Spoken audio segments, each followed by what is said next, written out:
السلام عليكم ورحمة الله وبركاته. إن شاء الله معانا يا جماعة النهاردة حكاية مباراة في بطولة أفريقيا المجموعة الأولى الجولة الأولى مباراة الافتتاح. المباراة اللي كانت بين منتخب المغرب وجزر القمر. طبعا شفنا حفل افتتاح مبهج ورائع وجميل ومشرف طبعا للمغرب والعرب وأفريقيا. وشفنا طبعا ضربة البداية من ولي العهد المغربي. شفنا استاد عالمي جدا بصراحة. وبدات المباراه بسيطره من منتخب المغرب، وفي اول 10 دقائق بيقدروا ان هم يجيبوا ضربه جزاء، ولكن للاسف بيضيعها لاعب المغرب وبيصدها حارس جزر القمر اللي كان متالق في المباراه دي. تستمر المباراه باستحواذ المغرب، وتبدا المباراه تصعب على منتخب المغرب بسبب الفرص الكتيره اللي ضايعه. وفي الدقيقه 55 بتشوف ابراهيم دياز انه بيجيب الهدف الاول وبيطمن جماهير المغرب اللي كانت فعلا قلقانه من المباراه الاولانيه. بنشوف في الدقيقة 59 انفراد من جزر القمر، ودي أخطر هجمات جزر القمر وتألق فيها ياسين بونو. ونشوف بعد كده إن المغرب برضه مسيطر وبيحاول إن هو يخلص المباراة، وتألق كبير جدا من حارس مرمى جزر القمر.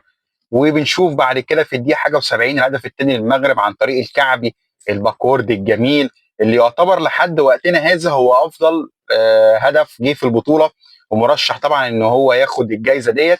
وبعد كده تستمر المغرب في الضغط والاستحواذ، تنتهي المباراه على كده بفوز المغرب 2-0، وتاخد اول 3 نقاط في البطوله وفي المجموعه الاولى. المباراه الثانيه معانا يا جماعه في حكايه مباراه هي لسه برضو في المجموعه الاولى الجوله الاولى. المباراه اللي كانت بين مالي وزامبيا. ومالي بدأ المباراه افضل بكتير جدا وكان بيعمل هجمات، والهدف تحس ان هو قرب جدا. وزامبيا كانت بتدافع بس. وبعد كده بنشوف في الدقيقه 40 ضربه جزاء لمالي، ولكن للاسف منتخب مالي بيضيع ضربه الجزاء دي بطريقه غريبه جدا وعجيبه. الشوط الاول كله رايح في اتجاه مالي وزامبيا ما عملتش اي هجمات. بنشوف بعد كده في الشوط الثاني في الدقيقه 60 هدف لمنتخب مالي، في اصرار وفي محاولات كتيره جدا ان هم عايزين يجيبوا الهدف بايا كان واي طريقه. بنشوف زامبيا بعد الهدف اللي جه فيهم بداوا ان هم يفوقوا شويه ويعملوا بعض الهجمات. ومالي برضو مش ساكته ومش مستسلمه وبتحاول ان هي تخلص المباراه بهدف تاني. وبنشوف بعد كده بقى متعه الماما افريكا والكان ان في الدقيقه 91 تقريبا بتقدر زامبيا ان هي تخطف هدف التعادل بيد جميل جدا ورائع. ولكن للاسف اللاعب اللي جاب الهدف من كتر فرحته جه يتشقلب وقع على رقبته، حصلت له اصابه قويه جدا، ربنا يشفيه ان شاء الله. وبتخطف زامبيا نقطه غاليه جدا في المجموعه دي، وبتخلي المغرب وضعه افضل بكتير جدا بال3 نقاط الاولانيين، هو على راس المجموعه. تنتهي المباراه طبعا 1-1. يبقى عندنا كده الترتيب بعد الجوله الاولى في المجموعه الاولى: المغرب اول ب3 نقاط، كل من مالي وزامبيا نقطه، وجزر القمر للاسف بدون اي نقاط. معانا يا جماعه بعد كده في حكايه مباراه الجوله الثانيه في المجموعه الاولى. احنا هنمشي مجموعات كده عشان الوقت سرقنا، ما لحقناش ان احنا نوافيكم اول باول. فخلينا نخلص المجموعه الاولى لحد وقتنا هذا، خدنا الجوله الاولانيه فيها. نخش على الجوله الثانيه اللي كانت المباراه بين زامبيا وجزر القمر. بدات المباراه باستحواذ وسيطره من جزر القمر احسن بكتير من زامبيا، اللي فعلا بقاله مباراتين مش ظاهر خالص باي كوره ممكن ان هي تذكر يعني، او اي لمحات فنيه. في الدقيقه 19 بنشوف هدف لجزر القمر، ولكن بيتلغي بسبب فاول على لاعب جزر القمر قبل الهجمه بتاعه الهدف. وبنشوف بعد كده بدايه ظهور هجمات زامبيا من الدقيقه 35 تقريبا، وتحس ان جزر القمر نفسيا اتهزوا شويه بعد الجون اللي اتلغى لهم، والمباراه الاولانيه اللي تعادلوا فيها او خسروا فيها من المغرب. فتحس الدنيا ما بقتش معاهم افضل حاجه، وبدات زامبيا نسبيا تتفوق، ولكن مش التفوق اللي نقدر نقول عليه ان هو يخلص المباراه.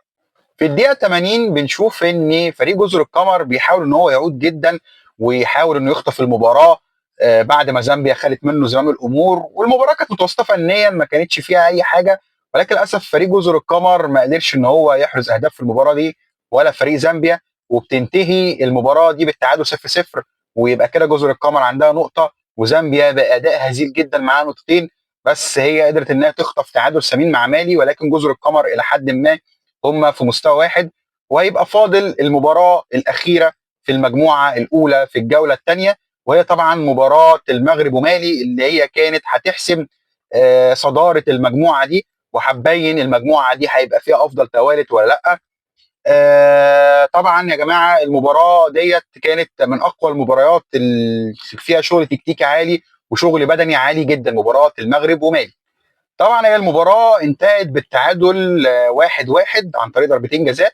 بس المباراه بدات الاول المغرب كالعاده مسيطره مستحوذه عايزه تخلص المباراه، بيجي لها فرص. مالي فريق عنيد وفريق قوي وبيضغط هو كمان مش مستسلم. فطبعا بدنيا وفنيا مالي كان فريق لا يستهان به، وقدر ان هو كمان يروح على مرمى المغرب لو اوقات قليله وبسيطه، بس كان بيحاول وبيهدد. بنشوف بعد كده في الدقيقه 46 ضربه جزاء لابراهيم دياز وبيقدر ان هو يحرزها، تبقى النتيجه 1-0. في الشوط الثاني بنشوف مالي ما بيستسلمش وبيعمل هجمه خطره في الدقيقه 59 تقريبا وانفراد، وبيتدخل عليه مدافعين المغرب، بتبقى ضربه جزاء لمالي وبيقدروا ان هم يحرزوها وتبقى النتيجه 1-1. بتحاول بعديها المغرب ان هي تعود في اللقاء ولكن دون جدوى، وبتنتهي المباراه زي ما قلنا يا جماعه بالتعادل 1-1. وتبقى المجموعه دي المغرب على راسها طبعا ب 4 نقاط، وعندك زامبيا ومالي بنقطتين بعد تعادلين، وعندك طبعا جزر القمر بنقطه وحيده. وطبعا يعني انا شايف ان مالي هي اللي لها الحظ الاوفر ان هي تكون في المركز الثاني، لان هي قدرت ان هي تعادل مع المغرب. جزر القمر متهيألي هتبقى في ديل المجموعه، للاسف مش تقدر تاخد مركز ثالث، لان المباراه الاسهل بالنسبه لها كانت قصاد زامبيا، ما قدرتش ان هي تعمل في حاجه اتعادلت. فطبعا اكيد مالي هتغلبها، وهتبقى اكيد المغرب بالنسبه لها زامبيا اسهل فريق، يعني دي توقعاتي في المجموعه الثالثه. طبعا المجموعه الثانيه احنا اتكلمنا عن الجوله الاولى لما كنا بنتكلم عن منتخب مصر، احنا حللنا الماتش ده، واتكلمنا برضو عن المباراه الثانيه اللي كانت بين انجولا وجنوب افريقيا عشان نبقى خلصنا الجوله الاولى من المجموعه الثانيه.